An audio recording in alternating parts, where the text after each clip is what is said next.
to Fly Nubian Queen Network, the network for melanated people like you. I am your host, Marye Esquire, here at thewallstreetlawyer.com. And tonight we're talking about 7 tips for creating a winning business plan.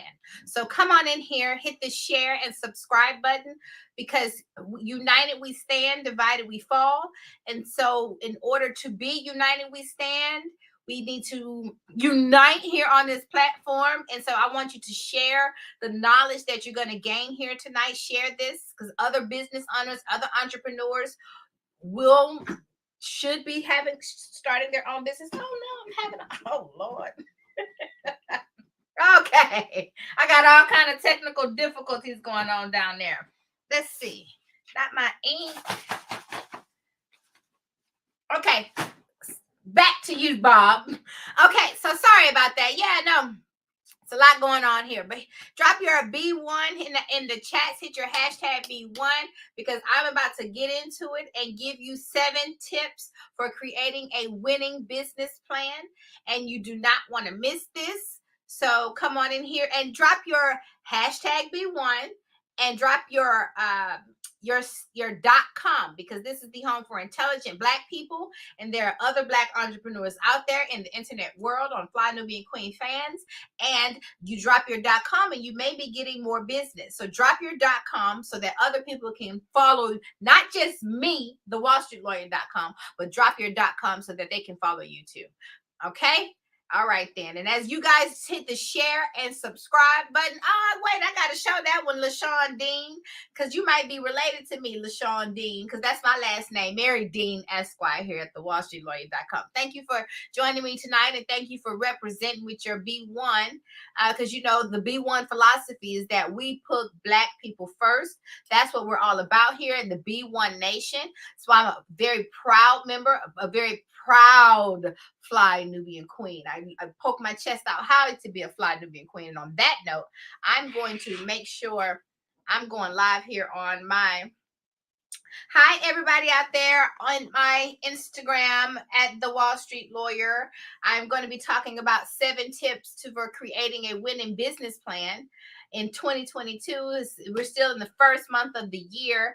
And you know what that means. Everybody is focused on having to get it in and get their money and get their paper right and get their bread right. And everybody's focused on faith and finances at the top of the year.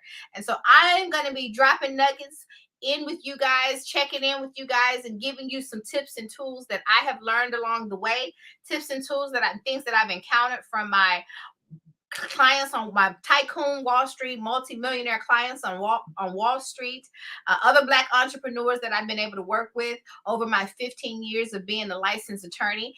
And so I have gathered all of that data, and I have assembled a lot of different content, a lot of different things that I'm going to be bringing to you. So tonight, what are we talking about? 7 tips for creating a winning business plan. So let's just get into... Why are we talking about this? Why is this important? Well, far too many entrepreneurs just jumpstart the business and they do not take the time to properly plan. And I have seen what that does to a business. And while I understand, I get it, making money is very important. It's important because you need money to survive.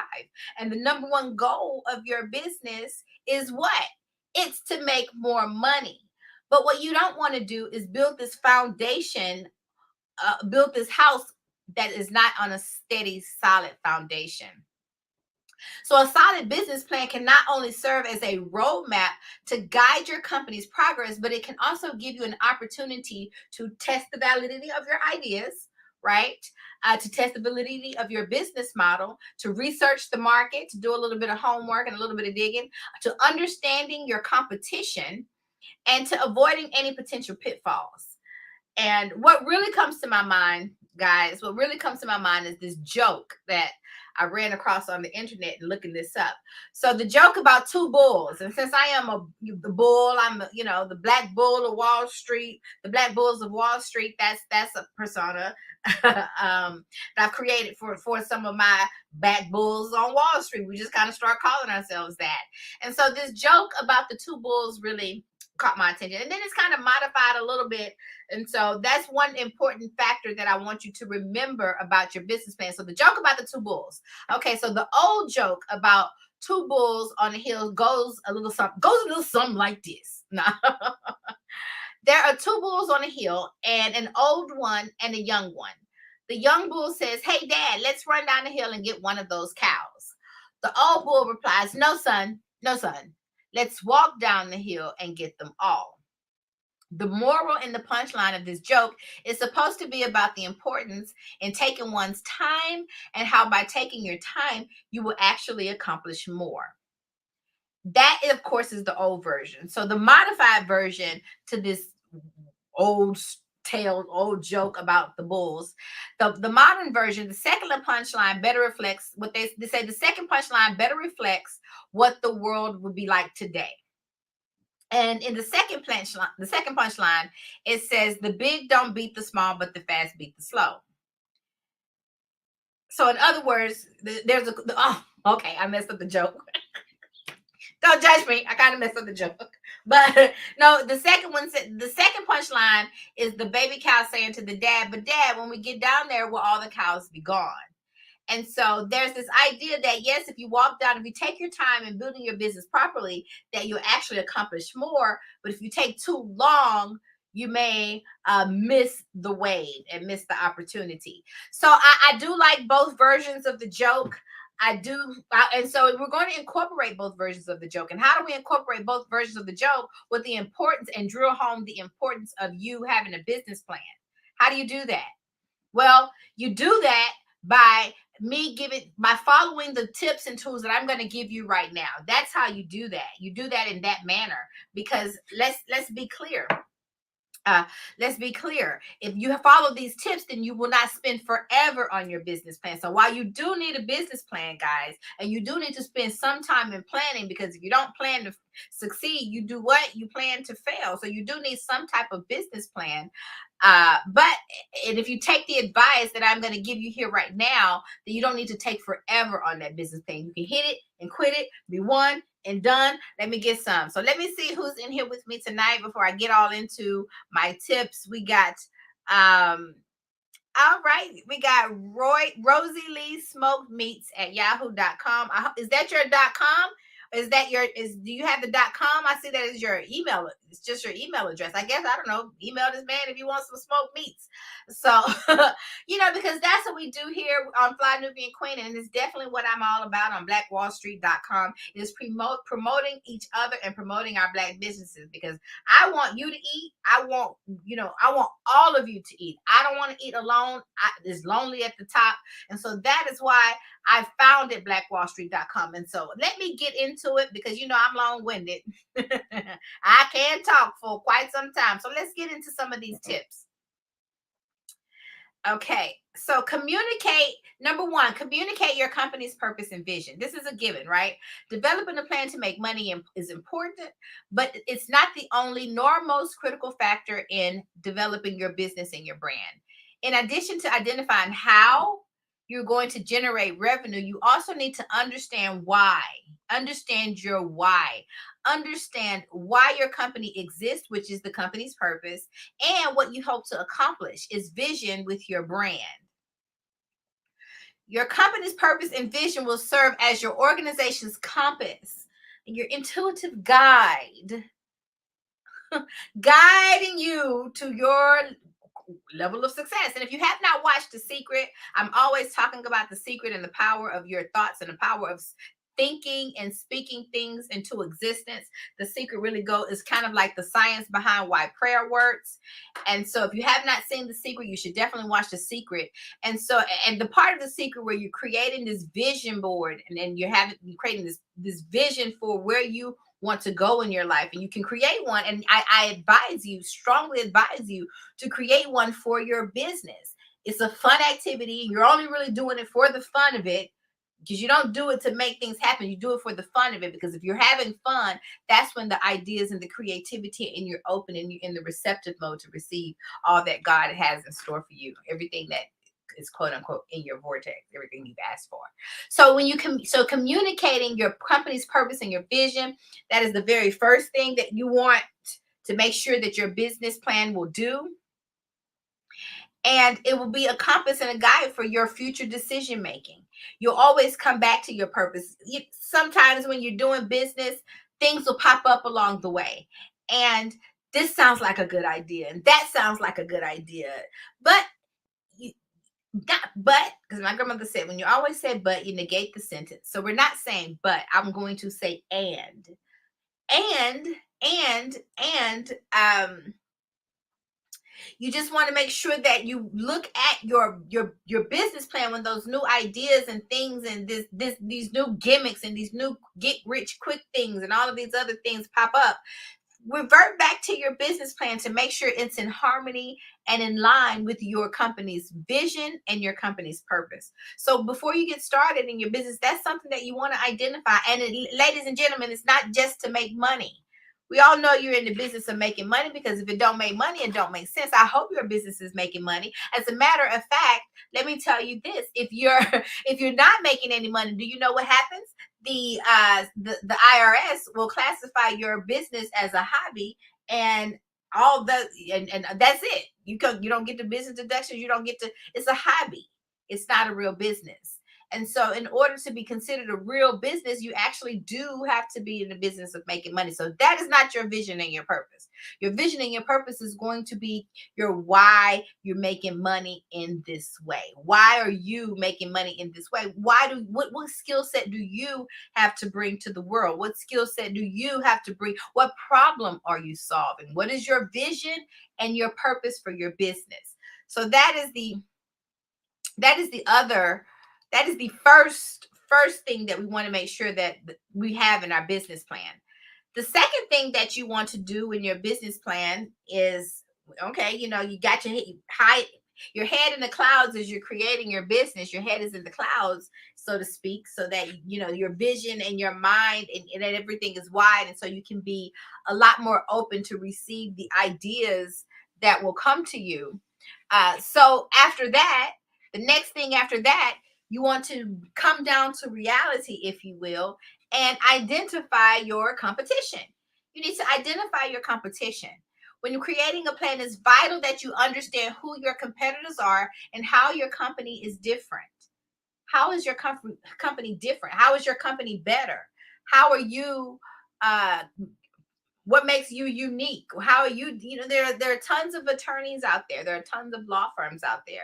There are tons of McDonald's was one of the first, if not the first, fast food restaurant, right? And if you've never watched The Founders and you're entrepreneurs out there, make sure you check that out, because The Founder was really good and motivating. And as entrepreneurs out there, you got to constantly watch other people's success stories and come up stories. And so The Founder is the story of McDonald's.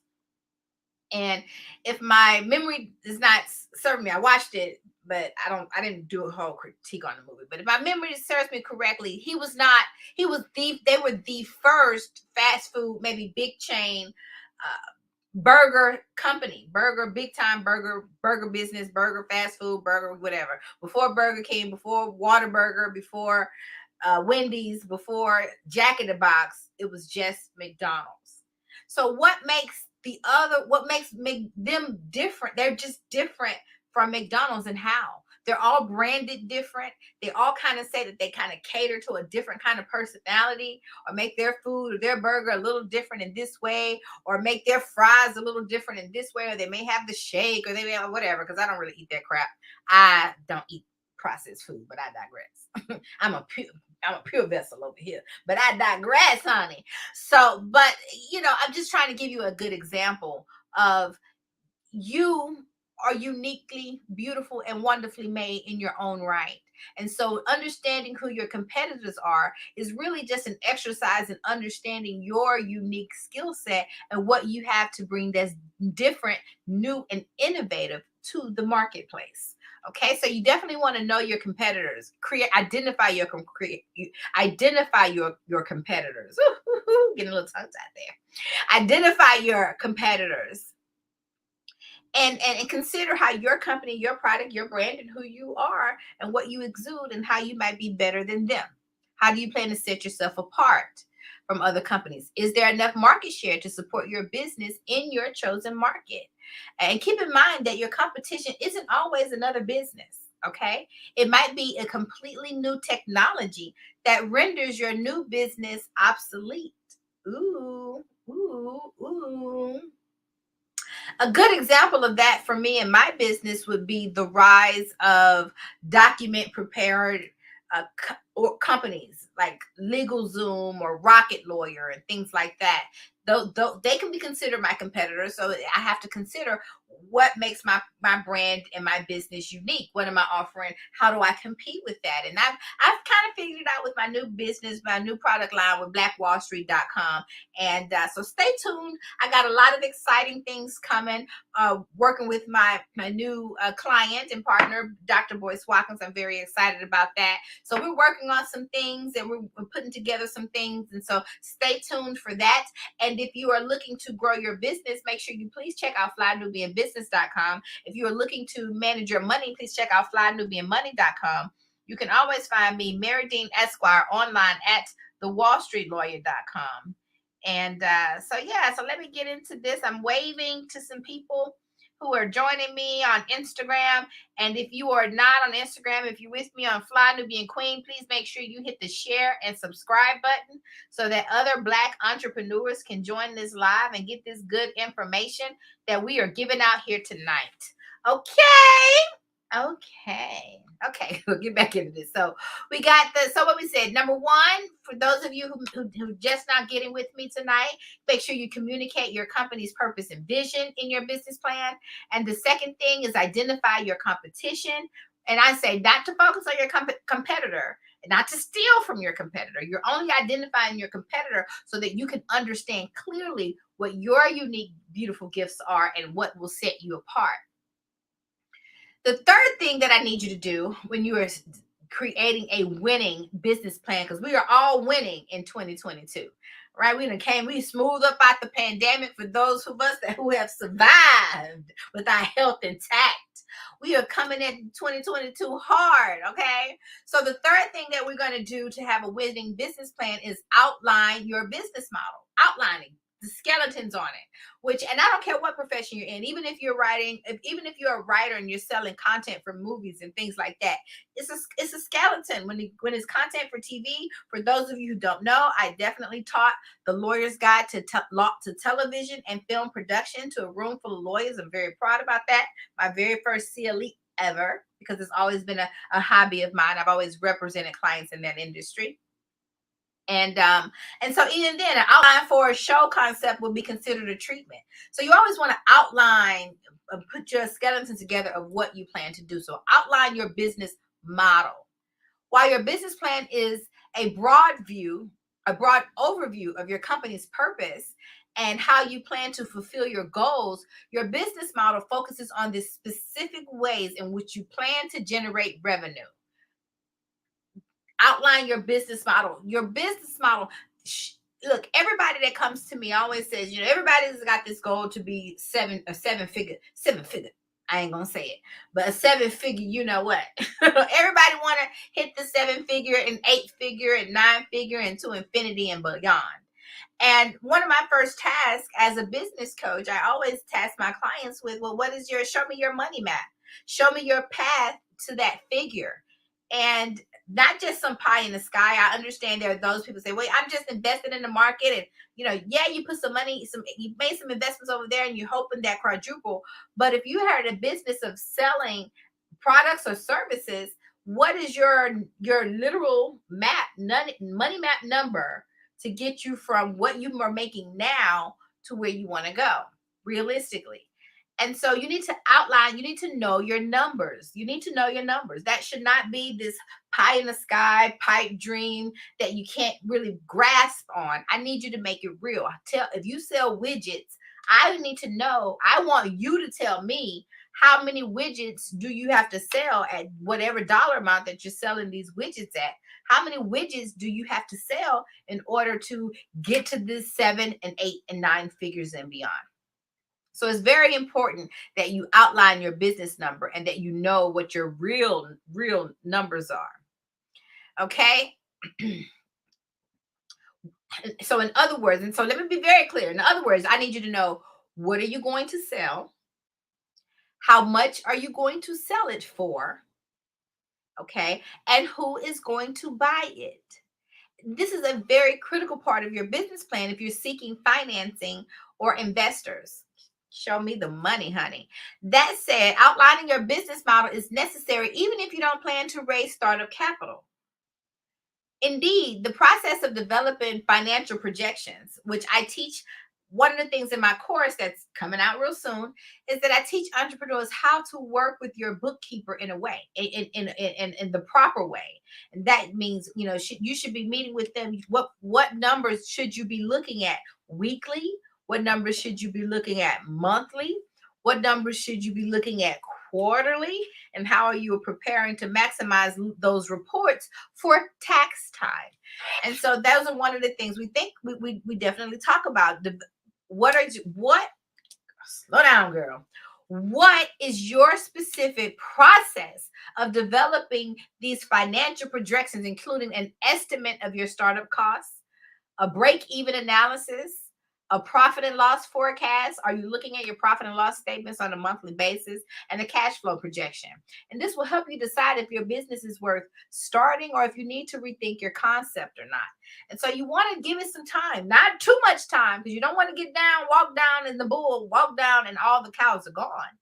Not too much time. And luckily, with the tools that I'm giving you today, you can take these tools and you can just zip right on in and get this business and whip this business plan together. It doesn't have to be long. It just has to be thought out. I just want you to think through these processes. Okay. So after you outline the business model and you understand what your numbers are, right? Because outlining your the fourth thing on the list is, I want you to be realistic. That's it. Be realistic. Be conservative in all of your financial estimates and projections. Be conservative. So let me rephrase that. I don't want you to be realistic. Realistic, I almost hate when people, I hate that word. I hate that word, reality. I hate when people tell me to be realistic. It really just kind of gets under my skin like something crawling. I hate that word. And the reason why I hate that word so much is because being a millionaire when you're from the hood is not necessarily realistic. When everybody around you is telling you you can't do this and you can't do that, or you have to sell your body or sell drugs. So, being a seven-figure entrepreneur, being an eight-figure entrepreneur, that might not be a realistic thing, but I want you to I want you to dream that dream anyway. So I don't want you to be realistic. I just want you to be conservative in your financial projections so that you're not over projecting and over fluffing up too much. I do want you to be ambitious, but I want you to be conservative in your financial projections, okay? And until you get to the point where you have real numbers, real data to really put in your profit and loss statement, so you can start comparing that, so your competition can be yourself last month and the month before that, and so forth and so forth. If you're looking to grow your business, please check out flynubianbusiness.com. If you're looking to better manage your money, please check out flynubianmoney.com. You can always find me, Marye Dean Esquire, online at thewallstreetlawyer.com. Okay, forgive me. It was my birthday on Sunday, so I'm still kind of in birthday mode. So, okay, so number 5 on my list, it says, support your claim with evidence. I love this. The lawyer in me loves the evidence, because I always tell people in trial, we are business partners. You are hiring me to be your legal representative and your legal counsel and your legal guide to guide you through the litigation roadmap. But I am only as good as you allow me to be. I need the evidence from you to support your case and your claim. And so you have to support your business plan with evidence. You cannot, while I do want you to be unrealistic in your financial goals and be unrealistic in how big and beautiful you are, because you can't even imagine all of the gifts that God has really put on you. Doubt is man's greatest weakness. Doubt is a man's greatest weakness. You can only defeat it by seeking the true knowledge of self. You know, I wrote that. I wrote a piece of that, but I don't know. Doubt is man's greatest weakness. So I said all that to say is that I want you to be unrealistic in your vision for yourself, because that's probably how what you really are, more than what you could ever imagine. How beautiful God has made you to be. I'm here to tell you that you can take you and fluff it up on your best day in your human mind, and you still can't fathom maybe your full God potential here while you're on this earth. So be unrealistic in your goals and visions for yourself, because I believe in you and I want you to see you the way God sees you, right? The power of God Almighty sees you, working through you. I want you to be, I want you to understand that you're bigger and better and badder than you could ever imagine, right? But when it comes to supporting and backing up your business plan, you got to, this is where we have to be real in reality, and that is supporting your business plan with some evidence. And the evidence is more like your starting place. And the evidence that I'm speaking of are things like budgets, projected sales figures, maybe based on what you know your competitors are doing, what other people are doing in the market. Profit and loss statements are real evidence, real numbers, especially when you're going in and talking into an investor. Profit and loss statements analyzed from your business bank account, really analyzing your business health, the health of your business. That is real evidence that a business investor, that an investor can look at and say, yes, this is a healthy business, or no, this business is too weak for me to waste my money on. So, because remember, while there are investors that invest in startups, the smartest investors invest in a business that is already doing well and just looking to expand. Right? The person has already created these systems already in their business. They're making money, and they're making money on a roll. They're making money hand over fist. They're making money, you know, three or four ways since Sunday. They're making that kind of money consistently, and they got that machine going like a well-oiled machine, like clockwork. When those are the businesses, the safest businesses for an investor to invest in, because they're not having to give it into a business idea that is going, because mistakes are expensive. There's a particular learning curve. So my clients like to wait until that company has already stumbled and lost their own money and figured out those kinks and got that business running like that, and they're just looking to expand. So so your evidence in that kind of a situation would definitely be your profit and loss statements, which can back up your financial projections, right? This is what I've done for the past 3 months, and this is what we did, based on 3 years. The first quarter of the year we do this, the second quarter we tend to do this, the third and fourth quarter we do this. And so we've been doing that now for 3 or 4 years like clockwork. So with that being said, this is what we anticipate we'll be able to do with your backing, your financial backing. So this is your evidence. What other evidence do you have to support your business plan? Let me see if somebody can give me an answer, a good answer. What other evidence that you can present that you may want to include in your business plan to back up some of your financial projections? Yep, you guessed it. Website traffic data can back up your digital marketing plans.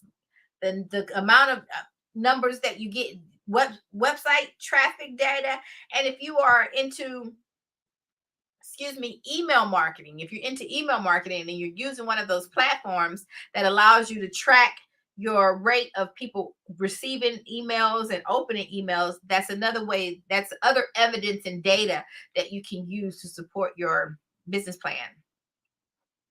Number six, set specific time-based goals for your business. Be specific with the goals you set for your company and identify specific action benchmarks that you can track.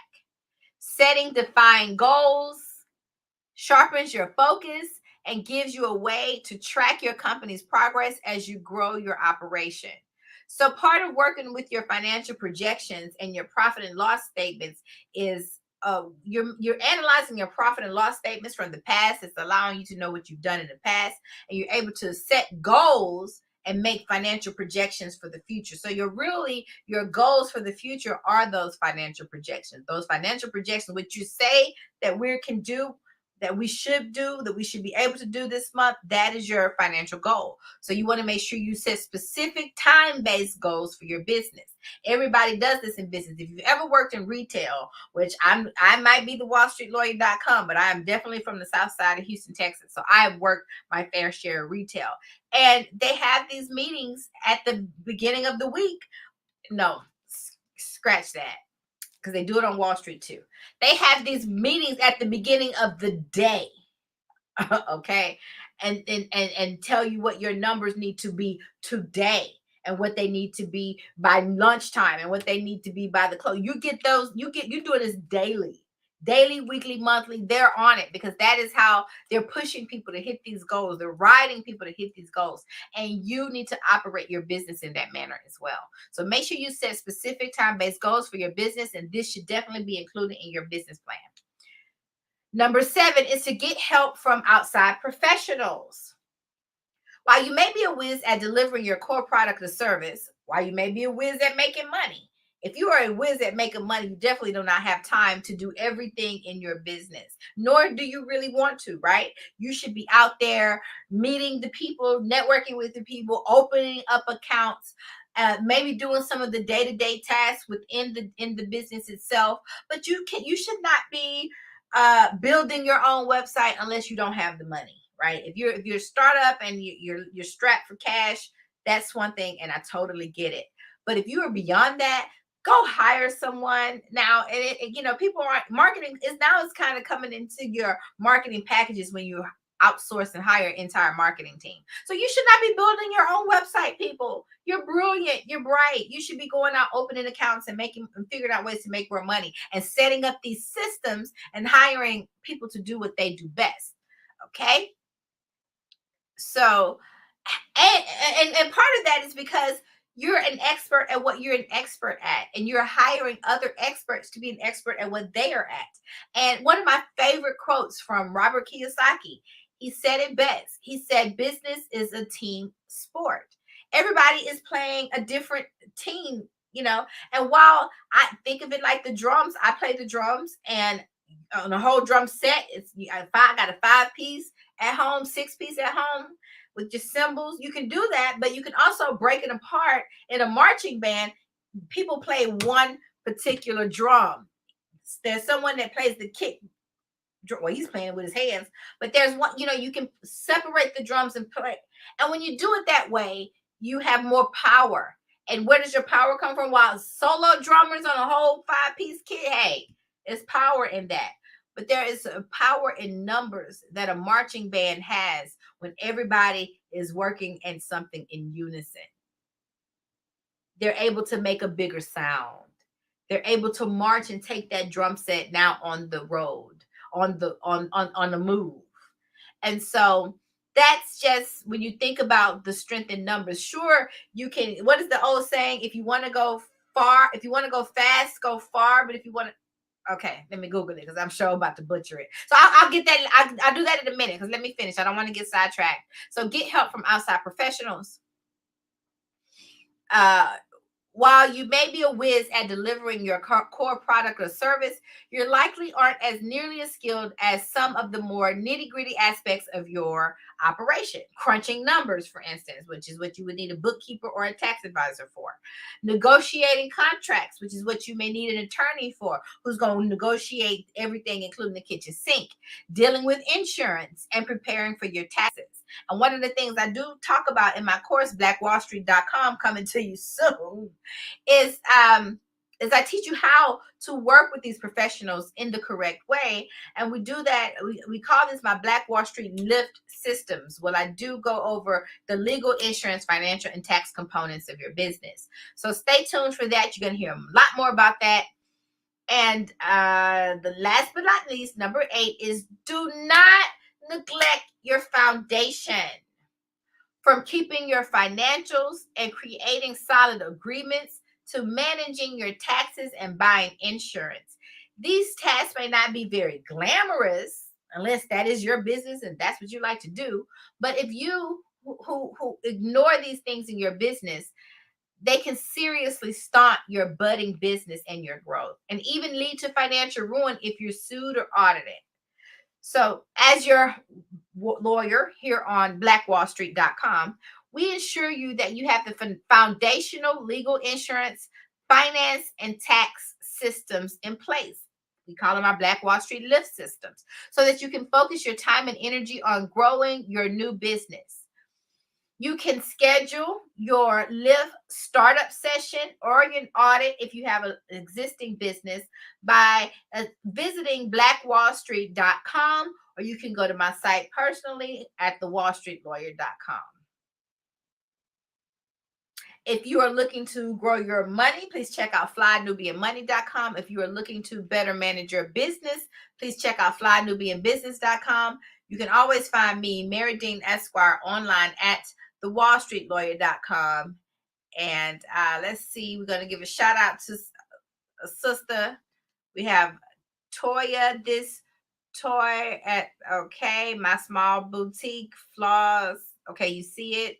I don't want to butcher it, but I have it displayed up on the screen. Guys, I am live on Fly Nubian Queen Network as well. So if you can't see my interaction, that's because you're over here and not over there. But you can always come over there. It's Fly Nubian Queen on Facebook.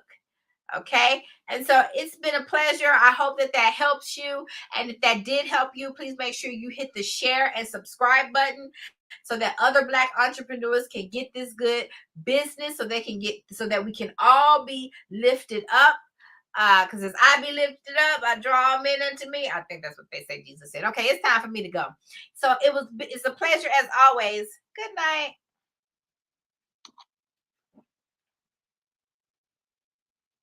Okay, had to kick up Instagram because I gotta tell y'all good night last, because I y'all my favorite. This is my home. So it's been a pleasure as always talking to you guys. If you're looking to schedule a consultation with me, remember you can find me on at the Wall Street Lawyer on Instagram, blackwallstreet.com on Instagram, .dotcom.com, all the way spelled out like that. And you can follow me at the Wall Street Lawyer. Okay. Good night.